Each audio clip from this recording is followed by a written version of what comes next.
قال المصنف أبو حامد حجة الإسلام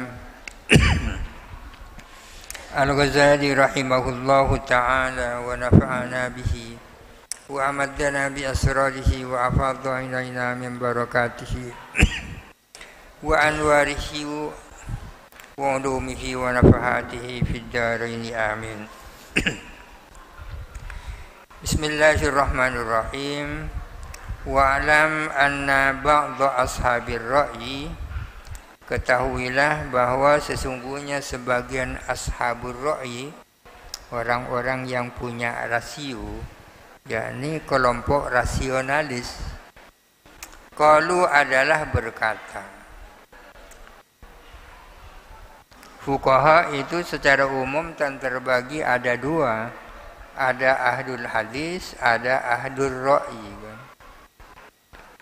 Ahlul ra'yi, yang ahlul hadis tidak berarti tidak menggunakan ra'yi sama sekali. Demikian pula yang ahlul ra'yi tidak berarti tidak menggunakan hadis. Hanya yang berbeda porsinya. Berapa porsi dia menggunakan rasio. Ulama Hanafiyah dikenal sebagai ahlul ra'yi. Sementara ulama Malikiyah dikenal sebagai ahlul hadis. Tapi yang dimaksud ahlul ra'yi di sini bukan Hanafiyah tapi Mu'tazilah mungkin. Sebagian ashabur ra'yi qalu berkata, haddur rukhsati adapun definisi. Qalu hudda ar-rukhsatu bi annahu, didefinisikan apa rukhsah, bi'annahu dengan sesungguhnya rukhsah, alladzi ubiha ma'a kaunihi haraman, adalah sesuatu yang dibolehkan padahal dia itu adalah haram.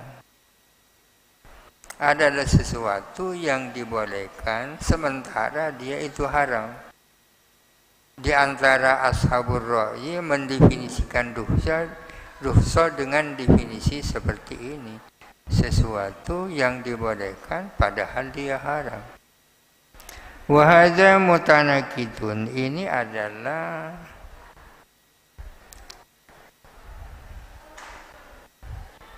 berlawanan. Fa innal ladzi ubiha la yakunu haraman, karena sesungguhnya sesuatu yang dibolehkan tentunya dia tidak haram. Jadi ini definisi yang kontradiktif ya, mutanaqid ya. Karena sesuatu yang dibolehkan tentunya tidak haram. Wa hadhiqa ba'dhum, ini tertulis seperti ini hadhiqa. Ada kemungkinan wa haddahu ba'dhum, dan mendefinisikan kepada rukhsah siapa sebagian mereka, waqalah dan berkata siapa ba'duhum, ma urkhisa fihi ma'a kaunihi haraman, sama sesuatu yang dimurahkan fihi apa di dalam ma'a kaunihi haraman, sementara itu adalah haram. Sama, hanya mengubah ubiha dengan urkhisa, sesuatu yang dimurahkan untuk dilakukan padahal dia sesungguhnya adalah haram. Wa huwa mithlul awwali, adapun definisi ini sama. Kok bisa mereka mendefinisikan dengan definisi yang seperti ini? Wa qad banau hadza ala aslihi, mereka membangun hal ini, dibangun di atas prinsip mereka. Definisi rukhsah yang seperti ini dibangun di atas prinsip mereka. Apa prinsipnya itu? Idh qalu, di mana mereka mengatakan al-kufru qabihun di ainihi fahuwa haramun. Kekufuran itu adalah buruk karena zatnya kekufuran. Kekufuran itu adalah buruk ya karena kekufuran itu sendiri, bukan karena faktor lain, ya karena kekufuran itu. Oleh karena itu maka kufru itu adalah haram. Kapanpun saja dan dimanapun saja yang namanya kekufuran itu buruk. Karena qabihun di ainihi. Fabil ikrahi, maka dengan adanya pemaksaan. Bagaimana kalau dipaksa kufur? Rukhisa dimurahkan lahu bagi mukroh, bagi orang yang dipaksa, dimurahkan fima huwa qabihun fi nafsihi, dimurahkan apa sesuatu yang adapun adalah buruk di dalam zatnya sendiri. Kalau orang dipaksa untuk kufur, maka sesuatu yang sebenarnya itu buruk dibolehkan untuk dilakukan. Kufurnya tetap qabih, ya. Wa an hada, mungkin wa ala hada, dan atas dasar ini, lau asarra, jikalau bersikeras siapa orang disuruh mengucapkan kata-kata kufur tak mau, walam yatalaffaz bil kufri, dan ia tidak mengucapkan kata-kata kufur, karena musaban, maka ada siapa mukroh adalah mendapatkan pahala, ya. Karena telah meninggalkan sesuatu yang secara dzati adalah buruk. Kalau pendapat yang lain kan dia boleh mengucapkan kata-kata kufur itu. Waz'amu, dan mereka menganggap annal mukraha iftari, sesungguhnya orang yang dipaksa untuk berbuka, menghentikan puasa, laulam yuftir, andai kata dia tidak menghentikan puasa, yusabu, dia dapat pahala. Padahal dengan adanya ikrah dia boleh tak puasa. Di annal ifrat iftara qabihun, karena menghentikan puasa itu adalah buruk. Qabihun di dzatihi. Wasyamu wasaumu qiyamun bihaqqillahi ta'ala. Sedangkan puasa adalah melaksanakan hak Allah Ta'ala. Wal mukrahu ala itlafil mali, adapun orang yang dipaksa merusak hartanya orang, aidun juga, lawis taslama, jikalau dia menyerah,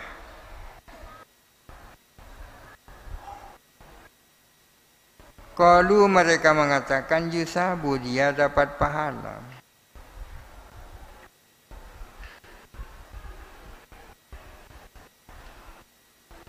Artinya tidak menyerah berarti merusak hartanya orang lain. Wal mukrahu ala tanawulil maitati, adapun orang yang dipaksa makan bangkai,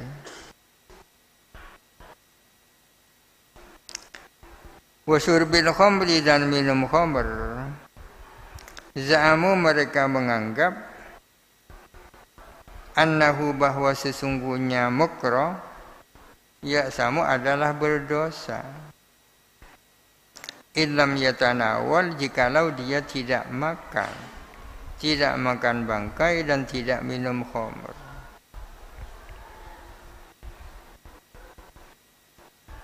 Padahal makan bangkai itu kalau menurut alur yang tadi, makan bangkai itu kan qabih li dzatihi. Minum khamr adalah qabih li dzatihi. Berarti ini terjadi kontradiksi. Wa fi hadhihi tafasili nadharun fiqhiyun. Ialah di dalam rincian ini adapun kajian yang bersifat fiqhiyah, kajian fiqhiyah, la yata'allaqu bimahdil usuli, yang tidak berkaitan dengan usul semata. Wal maksudu, adapun maksud dan tujuan, anna qaulahum, ialah bahwa sesungguhnya perkataan ashabur ra'yi, innahu rukhisa fil harami, bahwa sesungguhnya ada kemurahan di dalam barang haram. Mutanakidun adalah kontradiksi, la wajha lahu, tidak ada wajah, tidak ada satu alasan pun lahu bagi qauluhum itu, bahwa perkataan mereka rukhsa itu adalah sesuatu yang dibolehkan padahal dia sesungguhnya haram, itu adalah kontradiksi. Wallahu ta'ala a'lam. Wa qad tamma an-nadharu fil qutbil awwali, dan sudah selesai kajian tentang kutub yang pertama. Kan ada 4 kutub, ada 4 pilar usul fikih. Apa pilar yang pertama? Wa huwa adapun al-qutbul awal an-nadharu fi haqiqatil hukmi, adalah kajian tentang hakikat hukum. Wa aqsamihi, dan bagian-bagian hukum.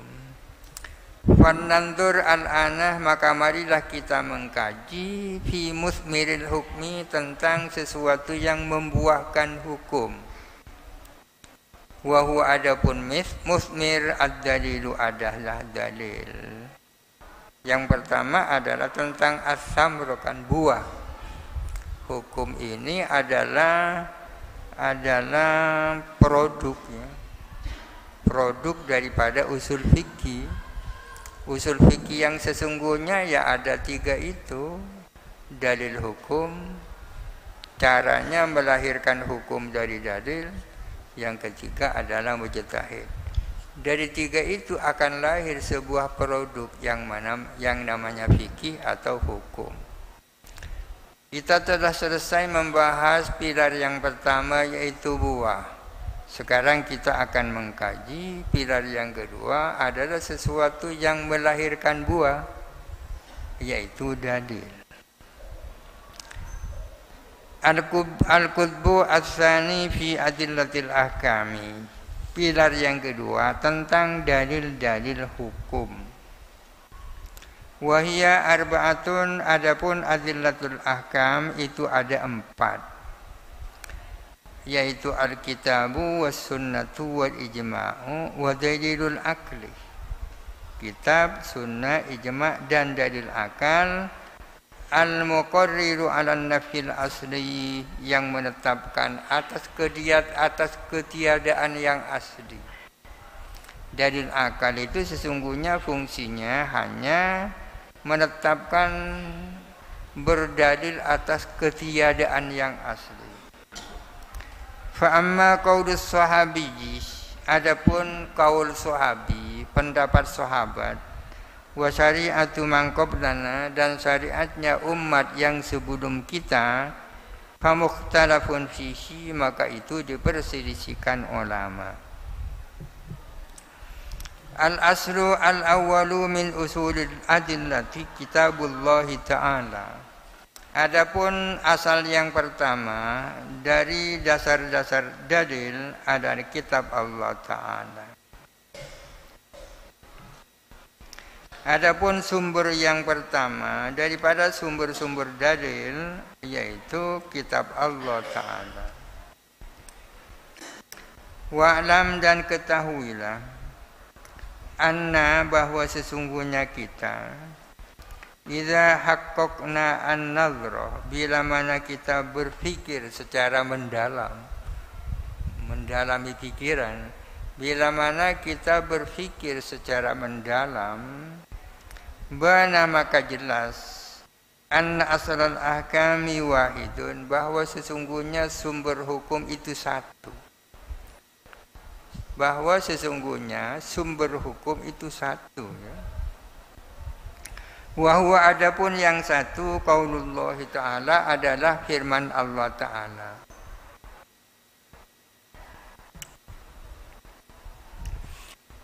Jadi satu, ya, firman Allah Ta'ala. Karena yang berhak ditaati itu kan memang hanya Allah. Yang wajib ditaati hanya Allah. Kalau Rasulullah, apa tak wajib ditaati? Wajib, karena diperintah oleh Allah untuk taat Rasulullah. Bagaimana dengan ulil amri? Wajib juga karena disuruh Allah taat kepada ulil amri. Bagaimana dengan orang tua? Wajib juga karena disuruh Allah taat orang tua. Jadi yang pemilik otoritas yang sesungguhnya hanya Allah. Jadi bahwa sumber hukum itu hanya satu, yaitu firman Allah. Idz qaulur Rasul sallallahu alaihi wasallam, karena adapun sabdanya Rasulullah, laisa bihukmin wala mulzimin, bukanlah hukum dan tidaklah mengikat. Bal huwa, bahkan adapun Rasulullah, mukhbirun anillahi ta'ala. Rasulullah itu hanya sebagai mukhbir, memberitakan, pembawa berita dari Allah Ta'ala, annahu, bahwa sesungguhnya Allah, hakama bida wa kada, bahwa Allah Ta'ala telah menetapkan hukum dengan ini dan ini, dengan anu dan anu. Jadi posisi Rasulullah adalah sebagai mukhbir, sebagai pemberita dari Allah Ta'ala, bahwa Allah Ta'ala telah menetapkan hukum begini-begini dan seterusnya. Fal hukmu lillahi ta'ala wahdahu, maka adapun hukum adalah milik Allah Ta'ala semata. Wal ijma'u yadullu ala sunnati, adapun ijma' adalah menunjukkan atas sunnah. Bagaimana dengan ijma'? Ijma' itu acuannya kan sunnah. Was sunnatu ala hukmillahi ta'ala, sedangkan sunnah acuannya adalah hukumnya Allah Ta'ala. Jadi semuanya Allah. Sunnah itu acuannya kepada Al-Quran, ijma' acuannya adalah sunnah. Kemudian ya muaranya kepada Al-Quran. Wa ammal aklu, adapun akal, tadi dikatakan yang ketiga dalil akal, tapi perannya hanya sebagai menetapkan ketiadaan yang asli. Adapun akal, fala yadullu 'alal ahkamis syar'iyyati, maka tidak menunjukkan atas hukum-hukum syar'i. Tidak ada hukum syar'i yang berdasarkan akal, ada. Bal yadullu 'ala nafil ahkami, melainkan menunjukkan apa akal atas tidak adanya hukum. Berdasarkan akal kita tahu bahwa tidak ada solat yang keenam. Solat yang fardu itu hanya 5. Akal hanya menunjukkan atas meniadakan hukum, indentifa'is sam'i, ketika tidak adanya sam'i, tidak adanya dalil nakli, tidak adanya Al-Quran dan As-Sunnah.